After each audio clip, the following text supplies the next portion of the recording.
चलिए बड़े ध्यान से देखिएगा। सबने लिख दिया, बहुत ध्यान से स्क्रीन पे नजर रखना। मुकुल बागरी है क्लास में? नहीं है? चलो देखो बेटा। देखिए, वो जो आज से अगर हम 500 साल पुरानी बात करते हैं, जब हम 15वीं शताब्दी, 13वीं शताब्दी, 14वीं शताब्दी की बात करते हैं, तो उस समय भारत जो था वो बहुत ही सशक्त एक कंट्री था, बहुत पावरफुल नेशन था। और पूरी दुनिया की एक फ्लरिश इकोनॉमी थी यहाँ पर, बहुत बड़ी फ्लरिश इकोनॉमी थी। उस जमाने में क्या होता था, जो यूरोपियन लोग होते थे वो अपनी कंट्री से लोगों को भेजते थे कि आप लोग एक शिप ले लो, शिप में बैठो, जाओ, कोई कोई नया लैंड मास ढूंढो। और जब कोई लैंड मास मिलता है तो वहां पे जाके कुछ काम होता है तो कुछ काम कर लो, कुछ कब्जा होता है तो कब्जा कर लो। ये वाला जो रूट है बेटा, ये वाला, ये यहाँ से जो ये रूट जा रहा है, ये वाला, दिस वन, ये जो मेरा पेन जा रहा है, इसे बोलते हैं बेटा केप ऑफ गुड होप। क्या बोलते हैं इसको? Cape of good hope. ये वो जगह होती है जहां से आप अफ्रीका को पार करते हुए भारत को छू लेते हैं। तो जो पहला व्यक्ति था वो था Vasco da Gama. Vasco da Gama Bharat में 1498 को भारत पहुंचता है। ये एक पुर्तगाली था। तो भारत में पहली बार कोई अगर व्यक्ति आया जो विदेशी था, तो उसका नाम क्या था? वास्को डिगामा था। ठीक है जी। तो ये है मिस्टर वास्को डिगामा। और ये कौन थे? पुर्तगीज एक्सप्लोरर थे, एक नोबल मैन थे, who was the first European to reach India by sea. ये सी से पहला रास्ता इन्होंने ढूंढा था। और उस रास्ते को क्या नाम दिया भैया? केप ऑफ गुड होप, ये नाम दिया था। एक्चुअली जो अमेरिका को ढूंढने के लिए गया था, वो ढूंढने इंडिया को आना चाहता था, लेकिन उसने ढूंढ किसको लिया था? अमेरिका को। कोलंबस ने, वो ढूंढ उसने किसको लिया था? अमेरिका को। मैंने आपको पढ़ाया है इसके बारे में। लेकिन जो वास्को डिगामा है, वो पहली बार भारत में आते हैं। और जो रास्ता होता है उसका नाम क्या होता है? Cape of good hope. फिर ये रास्ता धीरे धीरे सबको पता चलता है, ये रास्ता जा रहा है जो एक दूसरी जगह को भी जोड़ने का काम करता है। ठीक है जी। तो 20 मई, ये डेट याद रखेंगे बेटा, 20 मई 1498 को ये भारत के अंदर आता है। काजी कोदे नाम की जगह, कालीकट, आपने कालीकट याद रखना है, पेपर में ना कालीकट आता है। ठीक है, कालीकट जगह का नाम होता है, वहां पर ही आता है। उसको वहां का एक किंग मिलता है, किंग जोमोरिन। क्या नाम होता है बेटा किंग का? किंग जोमोरिन उसको मिलता है। और पहले तो थोड़ा सा झगड़ा वगड़ा होता है, लेकिन बाद में उसको समझाने में ये हो जाता है कि मैं तो भैया एक ट्रैवलर हूँ, घूमने के आया था। क्योंकि देखो ना, कोई व्यक्ति अपनी बात को कैसे समझाएगा? लैंग्वेज का बैरियर है, एक बहुत बड़ा बैरियर है। लेकिन वो किसी तरीके से एक उसको समझाने में कामयाब हो गया। और उसने बताया कि मैं एक ट्रैवलर हूँ और आप मुझे यहाँ पर शरण दे दीजिए। अब ये यहाँ पर इंडिया में आया क्यों था? देखिए, ये स्पाइसेस के लिए आए थे। अंग्रेजों को स्पाइसेस, जो जो यूरोपियंस थे, उनको स्पाइसेस का बहुत चस्का था। तो ये स्पाइसेस के लिए यहाँ पर आए थे। तो पहला जो एम्पायर जो आया, जिस जो बंदा हमारी धरती पे आया, भारत की धरती पे आया, वो कौन था? वो था आपका वास्को डिगामा। और ये केप ऑफ गुड होप के रास्ते से आया था। और ये 20 मई 1498 को ये व्यक्ति यहाँ पर आया। ठीक है जी। तो ये कुछ इस तरीके से एक मैंने पिक्चर लगाई हुई है कि इस तरीके से वो जहाज थे, बड़े बड़े छोटे जहाज थे, और वहाँ के लोग जो हैं वो उनको रिसीव कर रहे हैं कि कौन आ रहा है वहाँ से। ठीक है जी, कौन वहाँ से वो आ रहा है, व्यक्ति वहाँ से आ रहा है। अब ये देखिए, ये पूरा का पूरा है। और भारत में इस समय तक सबसे पहले जो आए थे, वो आए थे हमारे पास पुर्तगीज। और डच 1600 तक आ गए थे। पुर्तगीज और ये डच दोनों का एक काम था, ये भारत से जितने भी ये वस्तुएं होती थी, खाने पीने की वस्तुएं, कपड़े जो बनते थे, जितने भी सारे के सारे, ये सारे यहाँ से भारत से खरीदते थे। और इसको फिर यूरोप में जाकर, अफ्रीका में जाकर उसको बेचा करते थे। और इन दोनों ही कंट्रीज का एक बहुत बड़ा जो दोनों ही एम्पायर्स का बहुत बड़ा एक भारत के अंदर वो था, इनकी सांठ गांठ हो गई थी। ठीक है, मुगलों के साथ। तो मुगलों ने इनको एक परमिशन दे दी थी कि ठीक है, तुम अच्छे बंदे लग रहे हो, तुम लोग जो हैं, आप लोग जो हैं यहाँ पे आप व्यापार कर सकते हो। बेसिकली ये व्यापार के पर्पज से आए थे ये लोग। किसके पर्पज से आए थे? व्यापार के पर्पज से ये लोग आए थे। तो पुर्तगीज आए हैं 1498 के अंदर। और डच, डच होते हैं हॉलैंड वाले लोग। ठीक है जी, हॉलैंड वाले लोग जो होते हैं। ठीक है जी। आपने आप एम्स्टरडेम आपने सुना होगा ना, नीदरलैंड्स। अब तो रहे नहीं एम्स्टरडेम, नीदरलैंड्स। जो नीदरलैंड्स है उसकी करंट जो कैपिटल है वो एम्स्टरडेम है। वो वहाँ के लोग थे, डच लोग। बहुत छोटी सी कंट्री थी, लेकिन वो लोग हमारे भारत में आए और भारत से जो व्यापार करते थे और वो सारा सामान जाके कहाँ बेचते थे, यूरोप में बेचते थे। तो पुर्तगाली और जो है डच, दोनों का एक बहुत बड़ा होल्ड था स्पाइसिस मार्केट के ऊपर। ठीक है जी, स्पाइसिस मार्केट के ऊपर बहुत बड़ा होल्ड था। ठीक है बेटा, यहाँ तक समझ में आ गया। अब क्या होता है, एक ना अंग्रेज होता है। उस जमाने में अंग्रेजों की हालात बहुत खराब थी, जितने अंग्रेज बाद में आके ताकतवर हुए, बहुत गरीब ये कंट्री हुआ करती थी। और इसका एक राजा था फ्रांसिस ड्रेक। क्या नाम है इसका? Francis Drake. एक दिन ये व्यक्ति स्पेनिश कॉलोनीज को लूटा। अफ्रीका के अंदर, अफ्रीका से ये स्पेनिश कॉलोनीज को लूटा। अब लूटा तो वहां से इसको जो गोल्ड वोल्ड मिला, इसने अपने जेब में डाल लिया। अब रास्ते में जाते जाते इसको एक और जहाज मिला, और उस जहाज के अंदर उसको कुछ ये स्पाइसेस दिखाई दिए, कुछ इस तरीके के स्पाइसेस दिखाई दिए। तो उसने बोला कि आप ऐसा करो, मुझसे गोल्ड वगैरह ले लो और मुझे आप स्पाइसेस वगैरह दे दो। अब ये स्पाइसेस लेके पहुंच गया कहाँ पर? इंग्लैंड के अंदर। वहां पर तो ये हीरो बन गया, भाई ये क्या लेकर आ गया तू? ठीक है जी, ये क्या लेके आ गया तू? अब उसको ये समझ में आ गया कि पूरे यूरोप के अंदर इस समय गोल्ड से ज्यादा किसकी डिमांड है? स्पाइसेस की डिमांड है। तुम समझ रहे हो ना, गोल्ड से ज्यादा किसकी डिमांड है? स्पाइसेस की जो है वो डिमांड है। तो किंग ऑफ स्पाइसेस किसको कहते हैं? किंग ऑफ स्पाइसेस कहते हैं ब्लैक पेपर को, काली मिर्च को। ठीक है जी, उस जमाने का ये किंग ऑफ स्पाइसेस है, और इसको ब्लैक गोल्ड कहते थे उस टाइम के अंदर। ब्लैक गोल्ड, जैसे आज ब्लैक गोल्ड किसको कहते हैं? पेट्रोल को कहते हैं। तो उस जमाने के अंदर पूरे यूरोप के अंदर जिसकी सबसे ज्यादा डिमांड थी वो थी काली मिर्च। ठीक है जी, ब्लैक पेपर की सबसे ज्यादा थी। और भारत ने, मैंने आपको बताया कि भारत में केवल दो ही कंट्रीज थी, एक थे पुर्तगाली और एक थे डच, जिनके पास मोनोपोली थी इस पूरी की पूरी। अब ये यहाँ से काली मिर्च लेके जाते और ये काली मिर्च कहाँ जाके बेचते?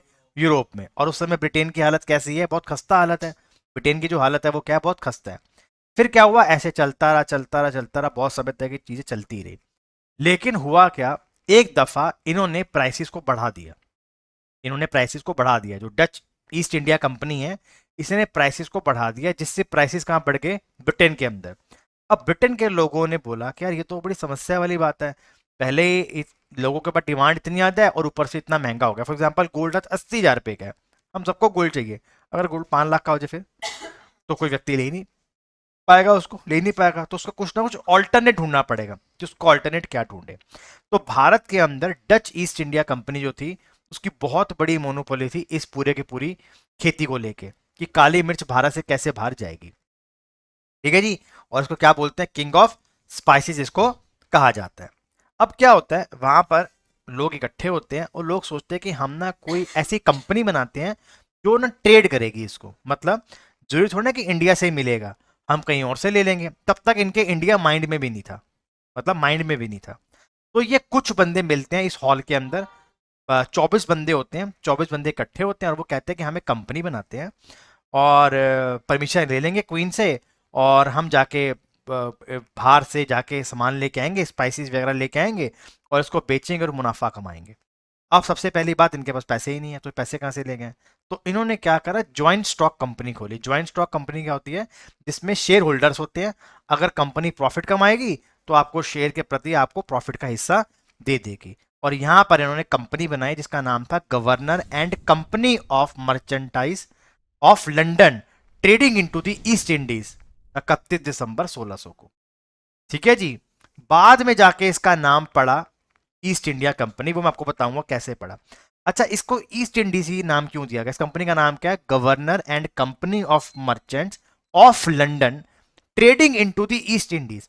उसने कहा, जो अभी ये एक क्वीन के पास जाएंगे, उस समय उस जमाने के अंदर ब्रिटेन की जो क्वीन थी उसका नाम था क्वीन इलिजाबेथ फर्स्ट। उसने उसके पास ये गए सारे के सारे, और उनका प्रतिनिधि भी गया।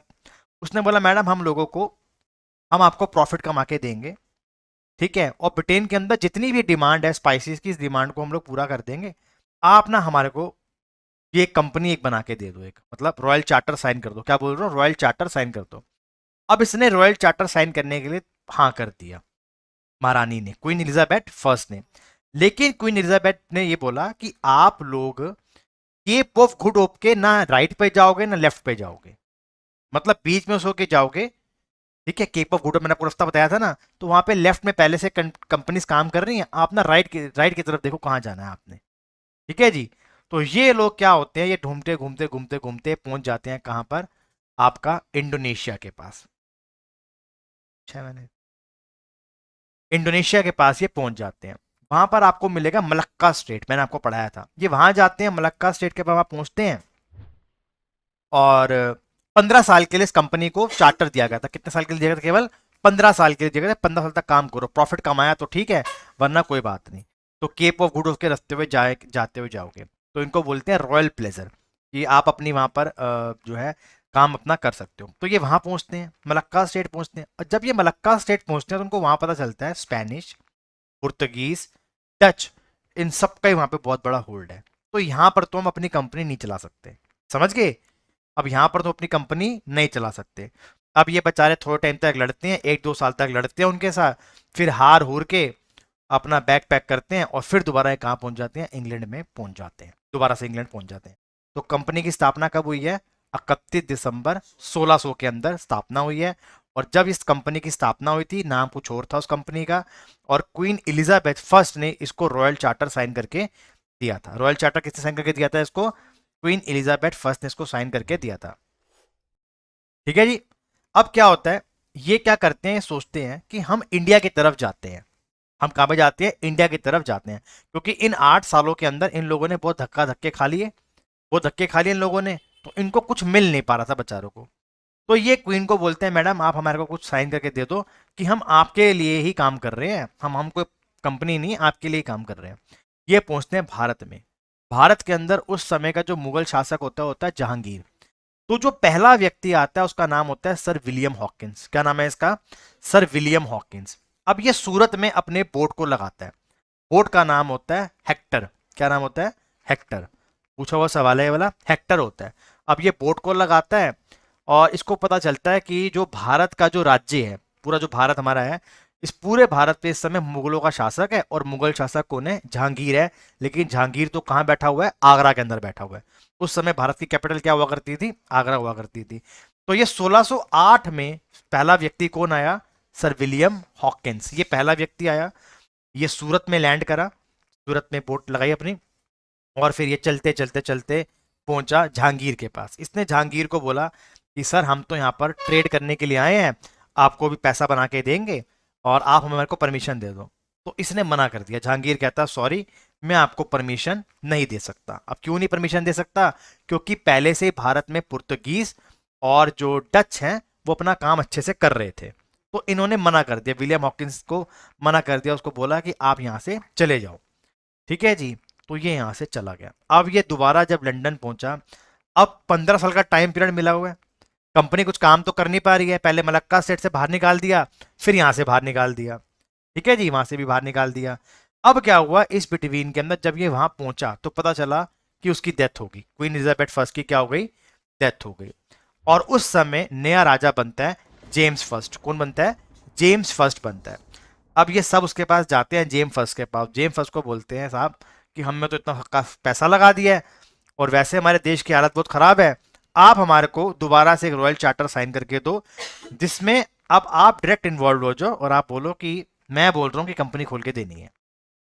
हमारी बात पे कोई विश्वास ना करे, आपकी बात पे कर लेगा। मैं आपको थोड़ा सा समझाता हूँ। फॉर एग्जाम्पल मान के चलो अडानी है। अडानी जिम्बाब्वे के अंदर एक मॉल खोलना चाहता है बहुत बड़ा।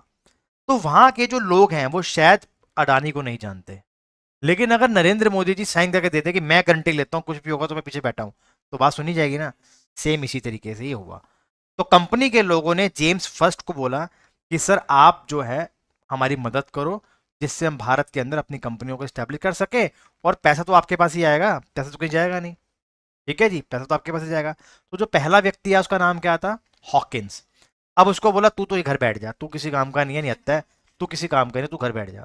अब क्या होता है, दूसरे एक बंदे को भेजते हैं। ये कौन होता है? थॉमस रॉय।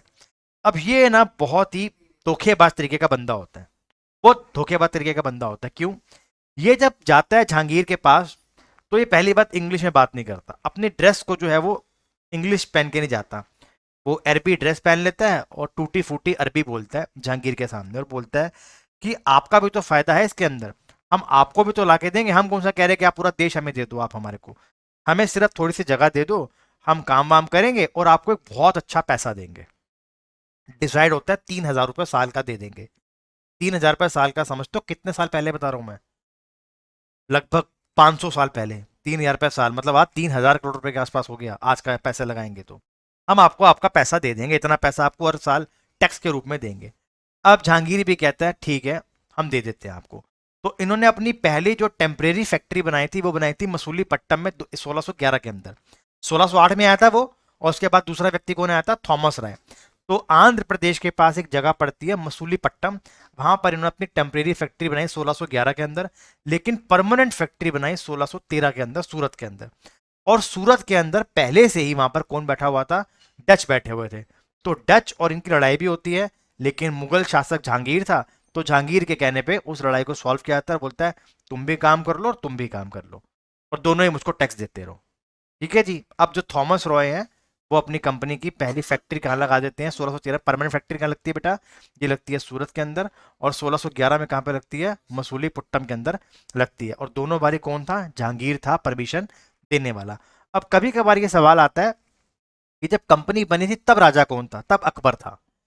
कंपनी बनी है 1600 के अंदर, अकबर के बाद जहांगीर आया ना। ठीक है ना, अकबर के बाद जहांगीर आया है। तो 1600 में जब कंपनी बनी तब अकबर था और क्वीन एलिजाबेथ फर्स्ट थी, लेकिन जब परमिशन मिली है तो जेम्स फर्स्ट था। ठीक है जी। और जहांगीर ने थॉमस रॉय को परमिशन दी थी फैक्ट्री बनाने के लिए। तो टेम्परेरी फैक्ट्री 1611 में बनी मसूलीपट्टनम के अंदर, और 1613 में कहा बनी है बेटा? ये फैक्ट्री बनी है आपका सूरत के अंदर, फैक्ट्री को बना दिया गया। ठीक है जी। अब इन बिटवीन क्या हुआ? 1611 1661 का टाइम आया। इन बिटवीन कंपनी अपना काम कर रही थी। कंपनी अपना काम कर रही थी, यहाँ से कॉटन लेके जाना, ओपियम लेके जाना, स्पाइसेस लेके जाना, और अच्छा पैसा छाप रहे थे, बहुत अच्छा पैसा वो लोग छाप रहे थे। और सारा पैसा कहाँ जा रहा था बेटा? वहां पे जा रहा था, अंग्रेजों के पास जा रहा था। और अंग्रेज धीरे धीरे क्या हो रहे थे? और पक्के होते जा रहे थे। फिर क्या होता है? किंग होते हैं चार्ल्स सेकंड ब्रिटेन के, ये शादी कर लेते हैं पुर्तगीज क्वीन के साथ। इनका नाम क्या है? बरगजाना। ठीक है जी, बरगजाना। और इनको डॉरी के अंदर बम्बाई दे देता है, बम्बाई ये दिया जाता है, BUM वाई। ठीक है जी। आज का जो मुंबई है, बॉम्बे, बाद में इसका नाम मुंबई हो गया। तो बॉम्बे जो है एज अ डॉरी इसको दे दिया जाता है ब्रिटिशर्स को। तो इनके पास पहले से सूरत में एक वो थी लेके जाने के लिए, मसूलीपट्टनम इनकी फैक्ट्री थी, इनको एक और पोर्ट मिल जाता है, दैट इज बॉम्बे, देश में मिल जाता है इनको। ठीक है जी। अब ये धीरे धीरे और अपना काम करना स्टार्ट कर देते हैं। अब क्या होता है, बहुत ध्यान से समझना, यहां से ट्विस्ट आना स्टार्ट हो जाएगा। क्या होता है उस टाइम के अंदर, जो पूरा जो भारत होता है उसके अंदर मुगल जो होते हैं वो रूल कर रहे होते हैं। कौन कर रहे होते हैं? मुगल जो है वो रूल कर रहे होते हैं। मुगलों ने क्या किया होता है? अपने पूरे भारत को 18 भागों में डिवाइड किया होता है। जैसे आज हमारे देश है इंडिया, वो स्टेट्स और यूटी में डिवाइड है ना, तो वैसे ही मुगलों ने भी भारत को 18 पार्ट्स में डिवाइड किया हुआ था। उसमें से एक पार्ट था बंगाल का। बंगाल जैसे आज का बांग्लादेश, हमारा वेस्ट बंगाल, बिहार, उत्तर प्रदेश के कुछ इलाके, छत्तीसगढ़, उड़ीसा के कुछ इलाके, इतना बड़ा एक एरिया बनता था बंगाल सूबा। और ये इतना फ्लरिश एरिया था कि वहां पर बहुत आप नोट छापते थे, मतलब वहां पर एग्रीकल्चर, टेक्सटाइल, जूट, आपको जो चाहिए आपको वहां से मिल जाएगा। ठीक है जी। तो वहां पर औरंगजेब पूरे भारत का शासक होता है। कौन होता है? औरंगजेब पूरे भारत का शासक होता है। औरंगजेब बहुत खतरनाक, आपको पता ही है वो कितना खतरनाक रूलर होता है। वो अपने भांजे को बंगाल का गवर्नर बना देता है, नवाब बना देता है, कि तू भैया जा यहाँ पर, भांजे को बोलता है तू जा यहाँ पर और तू अपना टैक्स कलेक्ट कर और हमको बेचता रही हो। ऐसे उनके हर जगह पे होते हैं, जितने भी जो साउथ के पार्ट्स हैं, नॉर्थ के पार्ट हैं, वो उनसे अपना टैक्स लेता था हर साल। जैसे हम लोग टैक्स पे करते हैं स्टेट गवर्नमेंट को, स्टेट गवर्नमेंट आके सेंटर को पे कर देती है, वैसे उस जमाने के अंदर ही होता था। अब क्या हुआ, जो वो थे, उसका उसका जो नाम था, उसका नाम था शेष्टा खान। क्या नाम था उसका? शेष्टा खान। साल था 1686 का। शेष्टा खान। अब शेष्टा खान को ना, ये अंग्रेजों का ना कुछ समझ में नहीं आता था कि अंग्रेज क्या करते हैं। अंग्रेज ना हर तरीके की वो करते थे। जैसे मान लो किसी को फेवर करना है तो उसकी चापलूसी करना, उसको पैसे दे देना, उसको शराब पिला देना, उसको महंगी महंगी अशफरियां देना, गिफ्ट देना, पेंटिंग देना। मतलब उस जमाने के अंदर जैसे टेलीस्कोप है वो किसी को दे दो तो कहेगा क्या यार, क्या चीज लिया है मेरे लिए। उस जमाने में तो ऐसे ही होता था ना। तो शेष्टा खान को ये चीजें पसंद नहीं थी। शेष्टा खान ने बोला कि अगर तुझको बंगाल में काम करना है तो तेरे को टैक्स अब डबल देना पड़ेगा। अब जो ब्रिटिश जो कंपनी है वो कहती क्यों देना पड़ेगा, मैं नहीं देती। और उसने मना कर दिया, मैं नहीं देती, उसने मना कर दिया। नहीं देंगे, हम नहीं देते तुम्हारे को, तुम्हें जो पहले टैक्स मिल रहा था वही मिलेंगे। अब शेषा खान जो होता है वो थोड़ा परेशान हो जाता है, कहता है भाई ये तो बड़ी गलत बात है, मैं रूलर हूँ, तू मुझको ही मना कर रहा है। अब ये लोग क्या करते हैं, अंग्रेज लोग क्या करते हैं, कुछ 1500-1600 लोग अंग्रेज बुलाते हैं बाहर से, कुछ अपनी आर्टिलरी इकट्ठी करते हैं और मुगलों के ऊपर वॉर छेड़ देते हैं। अब ये वॉर छेड़ देते हैं, अब उसको ये पता था कि इसका मामा कौन है, औरंगजेब है, और औरंगजेब कितना ही ताकतवर होगा उस जमाने के अंदर। औरंगजेब ने इनको क्रश कर दिया, मुगलों को क्रश कर दिया, बोला चलो बेटा bye bye tata see you. इसको बोलते हैं चाइल्ड्स वॉर। तो जो पहली एंग्लो मुगल वॉर हुई है इसको चाइल्ड्स वॉर कहते हैं, और ये हुई थी 1686 के अंदर। कब हुई है बेटा, 1686। आप लोग टाइम पीरियड समझ रहे हो ना, 1600 के अंदर एक कंपनी बनती है, कंपनी का काम क्या था कि वो व्यापार करेगी, पहले वो कहीं और जाती है, फिर वो कंपनी भारत के अंदर आती है, भारत में जहांगीर 2 लोगों को भगा देता है, लेकिन जो दूसरा व्यक्ति होता है उसको बोलता है चल तू फैक्ट्री लगा ले। फिर धीरे धीरे वो अपना काम करते रहते हैं, और फिर उनका ध्यान कहाँ जाता है, बंगाल की तरफ। बंगाल के अंदर वो अपना काम कर रहे होते हैं, लेकिन एक दिन वो मना कर देते हैं कि मैं टैक्सेस नहीं दूंगा। अब इसको क्रश कर दिया, अंग्रेजों को बुरी तरीके से क्रश कर दिया। इनकी बॉम्बे, मसूलीपट्टनम, सूरत जितनी फैक्ट्रियां थी सबको सीज कर लिया, बोला कोई काम नहीं होगा, सब कुछ बंद कर दिया। अब बहुत बड़ा इनको घाटा लग गया, बहुत बड़ा इनको घाटा हो गया। इनके तो सट्टी बट्टी सूल, ये क्या हो गया भाई हमारे साथ, हमारा तो इतना पैसा लगा पड़ा है। तो औरंगजेब ने बोला ठीक है, हम तुम्हारे को काम करने देंगे। ये फोटो है एक फ्रेंच आर्टिस्ट ने बनाई है, वो जो गद्दी पे बैठा हुआ है वो है औरंगजेब, और उसके पैर पकड़ के रो रहे हैं कि साहब हमारे को माफ कर दो। ठीक है जी। उसको, उसका नाम था जोशिया चाइल्ड, जोशिया चाइल्ड कहते हैं जो व्यक्ति था, उसका नाम क्या था बेटा, जोशिया चाइल्ड है, जो अंग्रेज था, जोशिया चाइल्ड। इसके लिए इसका नाम पड़ा है चाइल्ड्स वॉर। तो पैर वैर पकड़ता है, तो औरंगजेब कहता है ठीक है, आगे से मत करना, और एक 1.5 लाख रुपया तुम्हें देना पड़ेगा as a war penalty. 1.5 lakh रुपया उस जमाने के अंदर, आज से 500 साल पहले 1.5 लाख रुपया देना पड़ेगा। वो दे देते हैं, वो दे देते हैं, और औरंगजेब फिर से काम करना स्टार्ट करता है। अब ये लोग शांत हो जाते हैं, इनको ये पता होता है कि मुगल जो है वो बहुत ताकतवर है। 75% भारत के अंदर जो बंदा राज करता था वो मुगल राज करते थे। अब आप थोड़ी देर के लिए समझो कि मुगलों को और भी तो दिक्कत थी, मराठाओं से दिक्कत थी, साउथ के जो निजाम थे उनसे दिक्कत थी, सिख एम्पायर से दिक्कत थी, ठीक है जी। तो उनसे भी तो दिक्कत थी उन लोगों को, वो उनसे भी लड़ रहे थे, जैसे वो जो थे आपके राजपूत थे उनसे भी लड़ रहे थे, और कहीं वो मिलके भी लड़ रहे थे उस टाइम पे। ठीक है जी। 1686 में पहली बार ये एंग्लो मुगल वॉर होती है बेटा। समझ में आ गया तो या तो डॉट छोड़ना बेटा।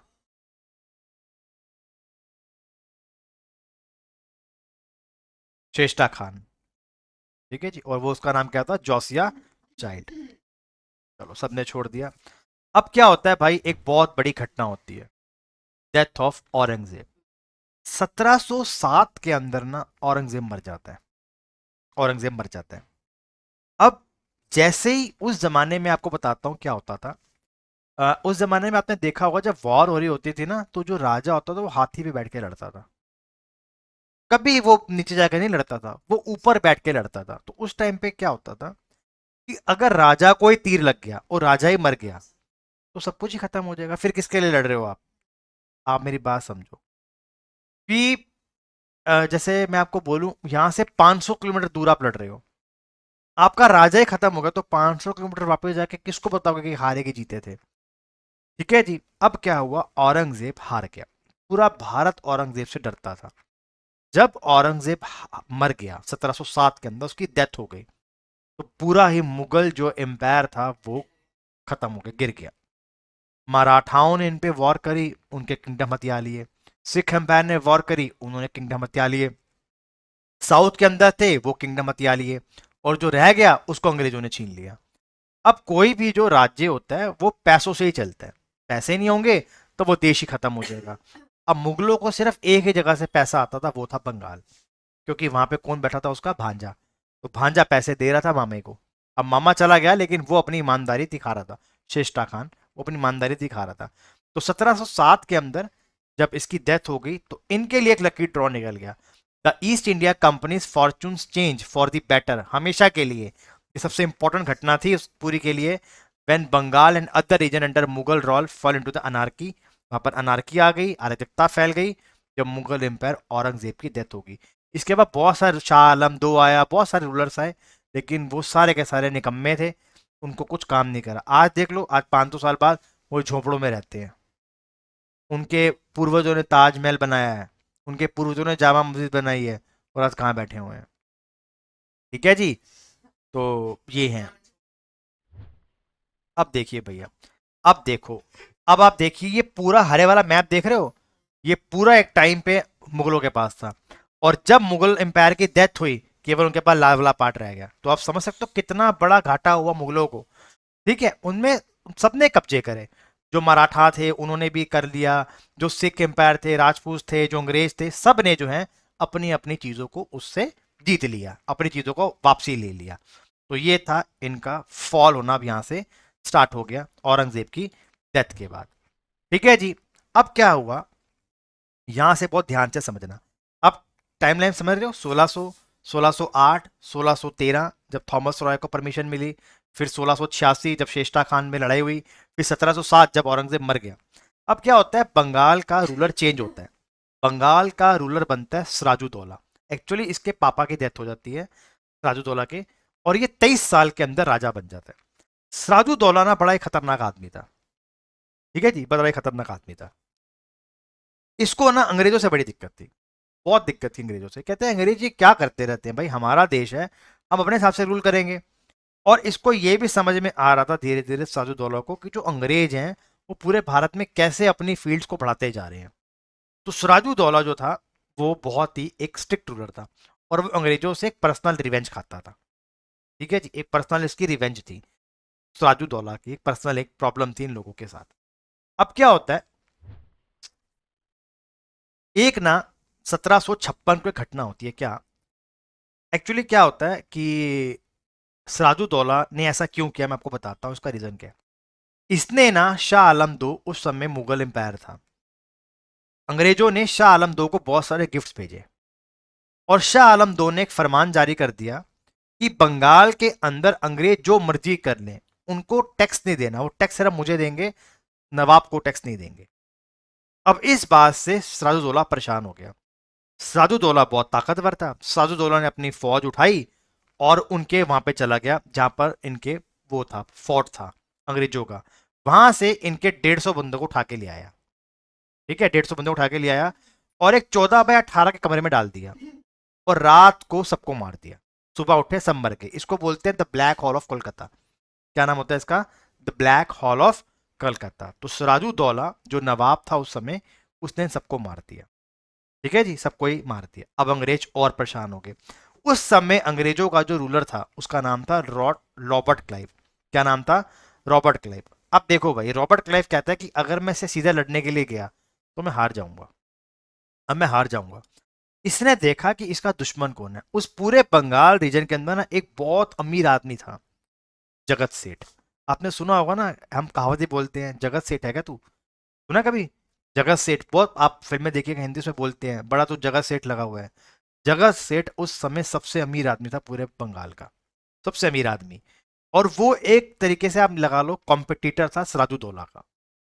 समझ गए, वो क्या था, एक कॉम्पिटिटर था सिराजुद्दौला का। अब रॉबर्ट क्लाइव ने ये बोला कि इसके पीछे कौन खड़ा हुआ है, इस बंदे के पीछे कौन खड़ा हुआ है।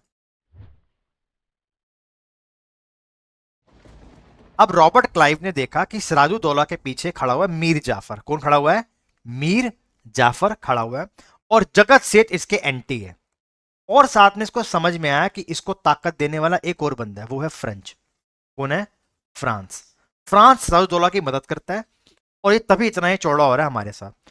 रॉबर्ट क्लाइव ने क्या करा, सबसे पहले जगत सेठ से बात करी। जगत सेठ को बोला कि भाई तू हमारा साथ दे, ठीक है, तुम्हारा साथ दे, और सारा बिजनेस तेरे को लाके देंगे, सारा बिजनेस तेरे को लाके देंगे, जो भी टैक्स होगा सारी चीजें तू ही बेचियो।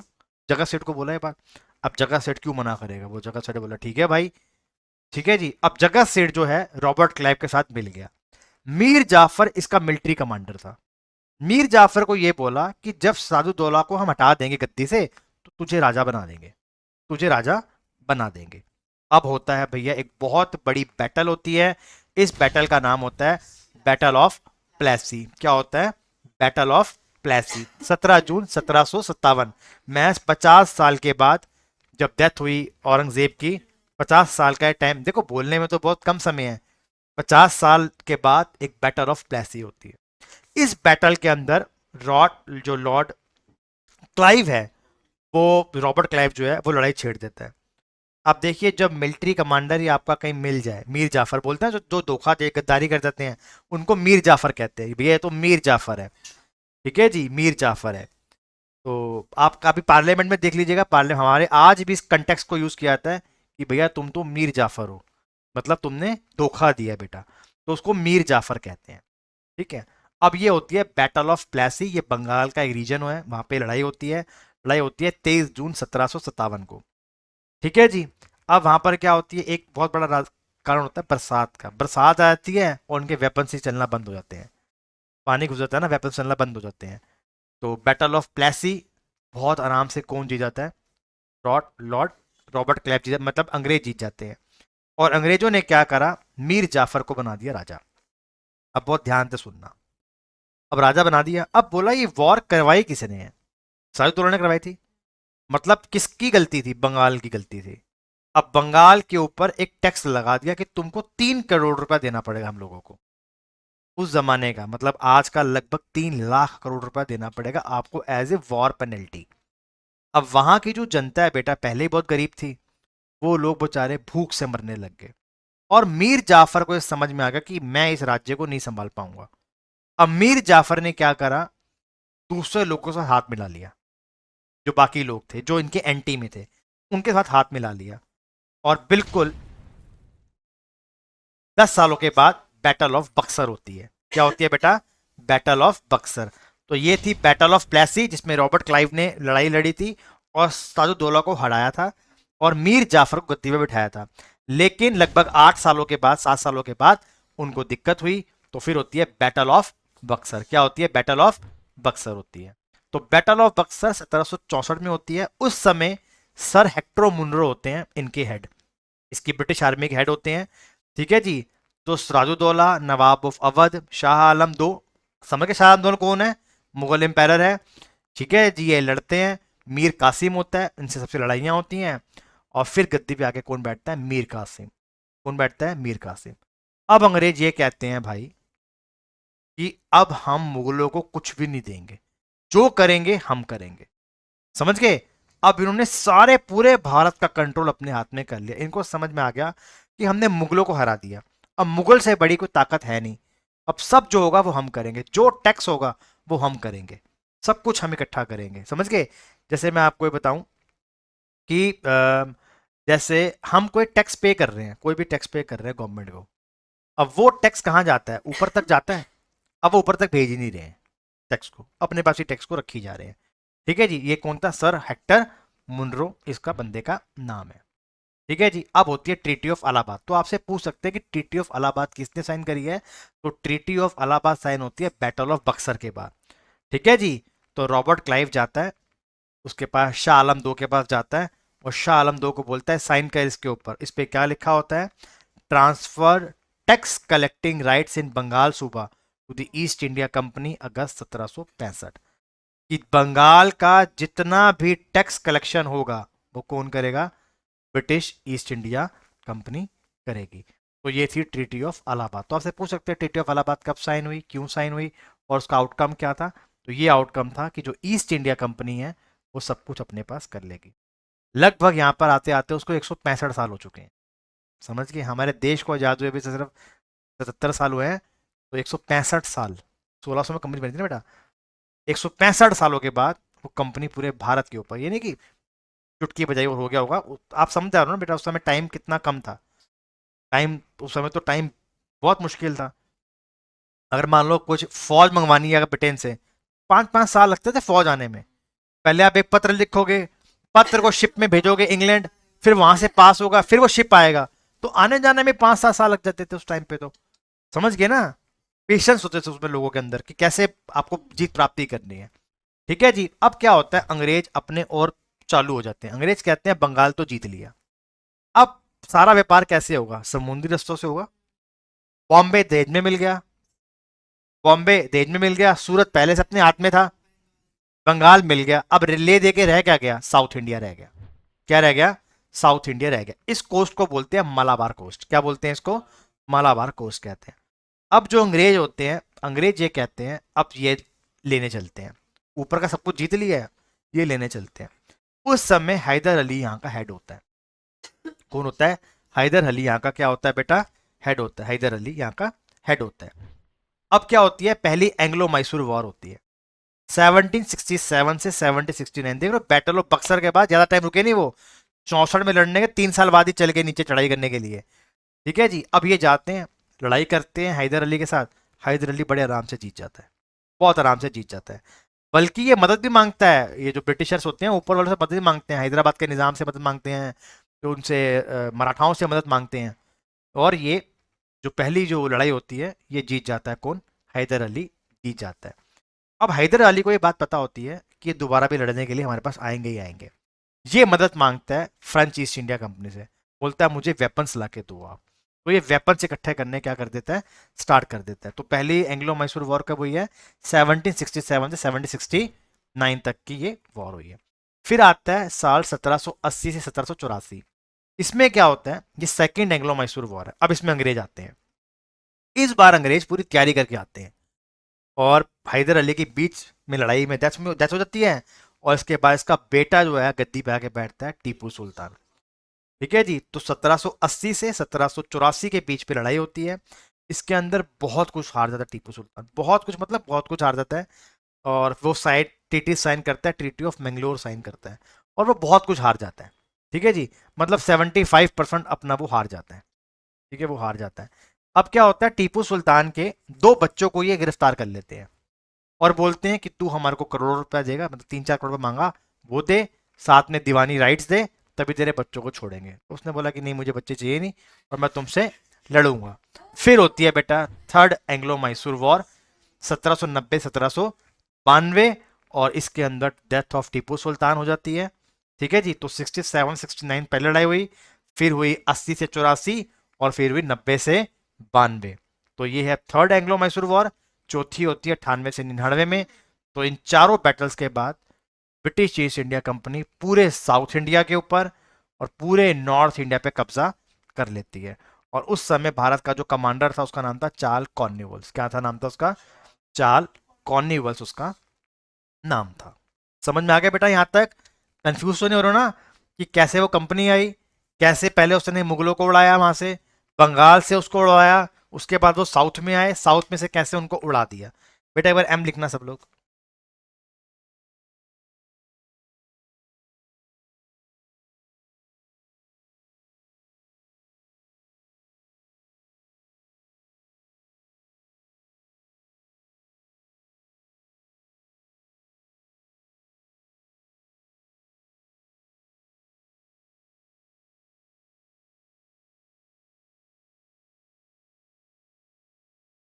चलो भाई, अब आगे बढ़ते हैं। अब क्या होता है? अब वो ये देखते हैं भाई, और भी तो एम्पायर खड़े हैं ना हमारे सामने। तो एंग्लो सिख वॉर होती है, पूरा सिख एम्पायर भी अपने कब्जे में कर लेते हैं। पहली एंग्लो सिख वॉर होती है 1845-1846 में, कब्जे में कर लेते हैं। 1848-1849 पूरा जो सिख एम्पायर है, जो आज का पाकिस्तान है, हमारा जो पंजाब है, हिमाचल, जम्मू कश्मीर, सब किसके पास गिर जाता है? अंग्रेज इस पे भी कब्जा कर लेते हैं। उसके बाद हल्के फुल्के जो होते हैं वो मराठा से भी वो लड़ते हैं। मैंने लिखी थी यहाँ पे, चलो कोई बात नहीं, शायद आगे होएगी, 1 मिनट नहीं है। चलो मैं आपको बताता हूँ, इन्होंने मराठाओं से भी लड़ाई लड़ी है, और मराठाओं से इन्होंने जब लड़ाई लड़ी थी तब इनके भी सारे किंगडम अपने पास कर लिए थे।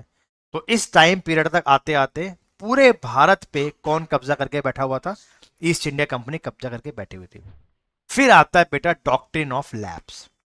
ये लेके आता है लॉर्ड डलहाउजी।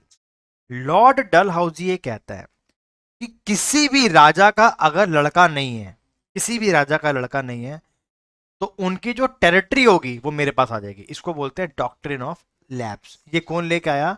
लॉर्ड डलहाउजी लेके आया। ये वाली चीज को लॉर्ड डलहाउजी लेके आया। अब इसमें क्या हुआ? इसके अंदर जैसे सतारा, जेतपुर, संभलपुर, बागपत, उदयपुर, झांसी, नागपुर, तंजौर, इन सबको कैप्चर कर लिया। जैसे झांसी ने जो लड़ाई लड़ी है, मणिकर्णिका ने जो लड़ाई लड़ी है, वो इसलिए लड़ी थी, इसलिए लड़ी थी क्योंकि पूरे के पूरे राज्य को किसने छीन लिया? अंग्रेजों ने अपने कब्जे में कर लिया। इसको बोलते हैं डॉक्ट्रिन ऑफ लैप्स, इसको कहते हैं। And who introduce doctrine of lapse? It was introduced by mister Lord Dalhousie ने इसको करा। ठीक है जी, इसने इसको कर दिया। अब क्या होता है, 1857 के अंदर एक क्रांति होती है। इस क्रांति में क्या होता है मैं आपको बताता हूं। अंग्रेजों से बहुत परेशान हो चुके थे, सबको ये समझ में आ गया था कि अंग्रेजों ने किस तरीके से भारत के ऊपर कब्जा कर लिया। 1857 की घटना है वाली। लेकिन अब तक इन्होंने अपनी मिलिट्री रखना स्टार्ट कर दी थी, करेंसी अपनी कर ली थी, इनके पास एक बहुत बड़ी फौज खड़ी हुई थी, इनके पास वेपन्स थे, जिसको ये हरा नहीं सकते थे उसको पैसे से खरीद लेते थे। मतलब ये बहुत ताकतवर हो गए थे। उसके बाद क्या हुआ, एक अफवाह फैल गई कि जो एक नई काटेज आई है उसके अंदर गाय का मांस और सुअर का मांस होता है। ये मैं आपको पढ़ाया हुआ सब कुछ, ठीक है। मैंने आपको पढ़ाया हुआ है कि ये कैसे हुआ था, इंडियन रिबेलियन, उसको बोलते हैं सिपाही म्यूटनी 1857 की। 1857 की ये म्यूटनी थी। तो इसके अंदर ये जो लड़े हैं वो है मंगल पांडे, बहादुर शाह जफर दो, और झांसी की रानी दैट इज मणिकर्णिका। ये तीन इंपॉर्टेंट पर्सनैलिटी, तांतियां टोपे, नाना साइम, बेगम हजरत महल और कुंवर सिंह। ये टोटल मिलाकर 7 इंपॉर्टेंट व्यक्ति थे जिन्होंने इसके अंदर पार्ट लिया। ठीक है जी। लेकिन आपको पता है अंग्रेजों ने इसको भी बुरी तरीके से क्रश कर दिया, बहुत बुरी तरीके से इसको क्रश कर दिया था। इनको भी फिर वो बहादुर शाह जफर, उनको तो फांसी की सजा मिल गई थी, वो वॉर में उनकी डेथ हो गई। और इसको बहादुर शाह जफर को चुप के फेंका, एग्जाइल में फेंक दिया उसको, तू तो जा भाई बर्मा के अंदर। तो उसको एग्जाइल में बेचारे को मार दिया, बाकी लोगों को अरेस्ट कर लिया, सब इनके कब्जों में आ गया। पूरे भारत पे इनका क्या हो गया, कंट्रोल हो गया। इन लोगों का इतना कंट्रोल हो गया कि इन्होंने ब्रिटिश पार्लियामेंट में भी लोगों को खरीदना स्टार्ट कर दिया। समझ गए? मतलब ईस्ट इंडिया कंपनी इतनी पक्की हो चुकी थी कि उसने क्या करा, जो ब्रिटिश पार्लियामेंट है उसमें एमपी बैठे हुए थे सारे के सारे, उन एमपी को भी खरीदना स्टार्ट कर दिया। मान लो कोई प्रोजेक्ट होगा तो वो कौन बनाएगा, ईस्ट इंडिया कंपनी बनाएगी। कुछ भी होगा ईस्ट इंडिया कंपनी करेगी। शेयर मार्केट में पैसा लगाना स्टार्ट कर दिया, बहुत पैसा लगाया, तो जिनसे इनको प्रॉफिट होता था वो उनके साथ हो जाते थे। ठीक है। अब यहां पर एक इंक्वायरी बैठी और क्वीन ने बोला, उस समय राज करती थी queen Elizabeth two. Queen Elizabeth two ने बोला कि ये कंपनी तो हमसे बड़ी हो गई है, ये तो हमें भी नहीं कभी करेगी, और ये वेट कर रहे थे कुछ हो जाए। तो 1857 की क्रांति के बाद एक एक्ट आया जिसका नाम था government of India act 1858। Government of India act 1858। इसके अंदर क्वीन ने यह बोला कि अब ये जितनी भी जो पावर्स हैं ईस्ट इंडिया कंपनी की, वो सारी क्राउन अपने पास कर रहा है। मतलब गवर्नमेंट ऑफ इंडिया एक्ट 1858 के बाद वो जो कंपनी थी उसका पूरा राजपाट खत्म, और ये सीधा जो कंट्रोल किसके हाथ में चला गया, उस क्वीन के हाथ में चला गया। और यहां से स्टार्ट होता है भारत के अंदर ब्रिटिश रूल सिस्टम। अब तक कंपनी राज कर रही थी, इसके बाद अंग्रेज हुकूमत हम पे राज करना स्टार्ट कर देती है? गवर्नर जनरल से वॉइस रॉय की पोस्ट बन जाती है, और जो भी कुछ होता है वो सीधा क्वीन के हाथों से होता है। तो ये होता है 1858 का गवर्नमेंट ऑफ इंडिया एक्ट 1858। और इस तरीके से पूरे भारत के ऊपर जो कंट्रोल हो जाता है वो ब्रिटिशर्स का होता है। ये सब हमारे देश में आए हैं। पुर्तगीज 1498 में आए थे, डच 1605 में आए थे, अंग्रेज 1608 में आए थे, डेनिस 1620 में आए थे, और फ्रेंच आया 1664 के अंदर। तो ये 5 बड़ी विदेशी ताकतें भारत में आई। लेकिन जो एक ताकत थी दैट इज इंग्लिश, ब्रिटिशर्स, इन्होंने हमारे देश के ऊपर कितना राज करा है अब आप सोच लो। मेरे हिसाब से 1600 से ही स्टार्ट कर दो वैसे, लेकिन 200 साल का राज कहते हैं। 1757 से लेकर 1947 तक 200 साल का राज कहते हैं। 400-500 साल इन लोगों ने राज करा है हमारे ऊपर। तो इसको खरीद लिया था। तो एक्चुअली